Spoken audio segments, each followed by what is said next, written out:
Disney besties, did you guys see this? Hi, my name is Charlie and I create disability content, including my experience of disability at Disney parks. I am a local to Disney World. Talking over the article like this because kiddo is sleeping next to me. It's been a day. But let's talk about this. Disneyland visitor launches class action suit over new stricter disability passes. I keep seeing these nature filters, so let's use this to tell the story. The suit is being brought by a San Diego resident. Her name is Trisha Maloney, and she applied for the DAS services at the Disneyland Resort, to my knowledge, at the California Adventure theme park, but don't quote me on that.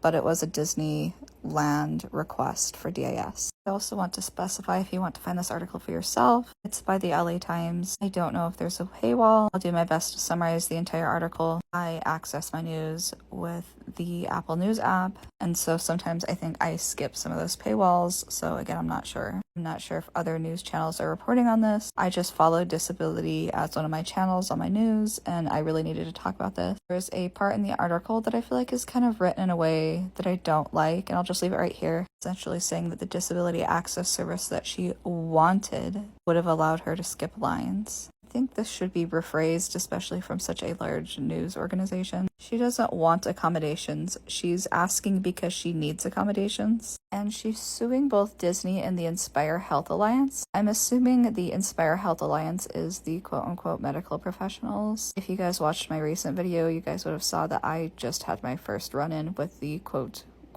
medical professionals, and she states that she feels like they breached confidentiality, invaded her private information, and is acting directly against several different California civil rights codes. Now, this was super interesting to me. I'm not familiar with how California works in regards to extra additions to civil rights or amendments to that, but I do know that California is a lot more giving and liberal with things like that. Now, I live on the other side of the country. I am a Walt Disney World resident. I don't know what this means for this side of the country since we don't have the same laws. But I'd be curious to read. It's a 23-page report. I guess 23-page class action lawsuit. So there's a lot of information inside of that. This is directly what Disney themselves said. Disney is holding ground that they make an excellent experience for disabled guests. Disney offers a broad range of effective disability accommodations and has worked extensively with experts to ensure that our guests' individual needs are properly matched with the accommodation they require. And we believe the claims in this complaint are without merit, the spokesperson said. I love Disney, but I'm going to go on record here and say that if you're listening to the disability community and how outspoken we've been, we're actively telling you, Disney, that our needs are not being met. There's a lot in our community whose needs are not being met, and it's turning into a lot of strange hoops to jump through to get an accommodation, to have an equitable experience to the next person who walks into the park. The article, of course, covers that this isn't necessarily a line skip, that the DAS service does not allow you to skip lines, and if you're unaware, this is true. I think this is what a lot of people think happened. But honestly, I probably wait longer than you do outside of the lines. I am just waiting in a safe place where I'm able to take care of my health, mental, and medical needs. The article also touches on Disney's original intent with the changes to focus on intellectual disabilities such as autism. I want to let you guys know that the cast member that I spoke to, as lovely as she was, did say directly to my face that not all autism qualifies. So that basically means that we're having hair split in front of our face about our own medical needs and our own diagnoses. And honestly, I think that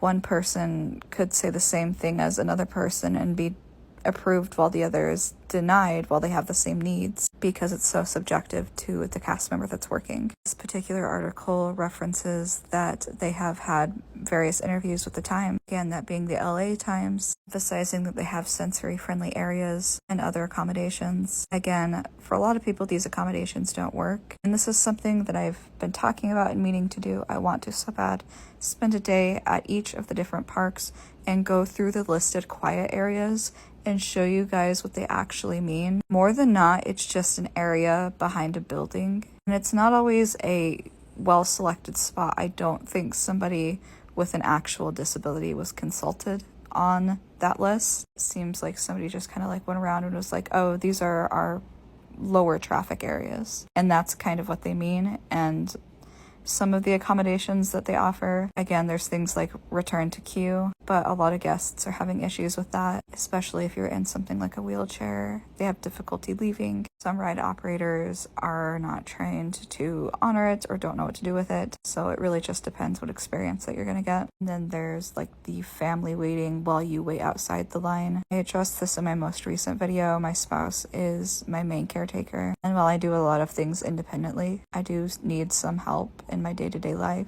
And separating me from my spouse for an hour so that we can ride a Disney ride is ludicrous. What if I need assistance with the bathroom? What if I'm having a medical issue? And then my spouse is just sitting there in the line for Haunted Mansion? What if I can't get to my phone? What if it's like that big of a medical emergency and my spouse is simply just in the Haunted Mansion? Like, there's so many things that come to mind, and I could go on about this all day, but I wanted to talk about this. There's a lot of happenings right now in disability news, and honestly, I've just been so incredibly busy and haven't had the time or the place to be able to film a lot of things and give these videos the seriousness that they deserve. Cars and sick kiddos, dogs getting surgery, house repairs, medical bills. It's been a wild couple of months. Anyway, I'll talk to you guys soon. I'll update if I see anything else come from this. And I'd also like to talk about the attack on the 504, as well as some of the book bans, specifically the romance book ban. I want to remind you that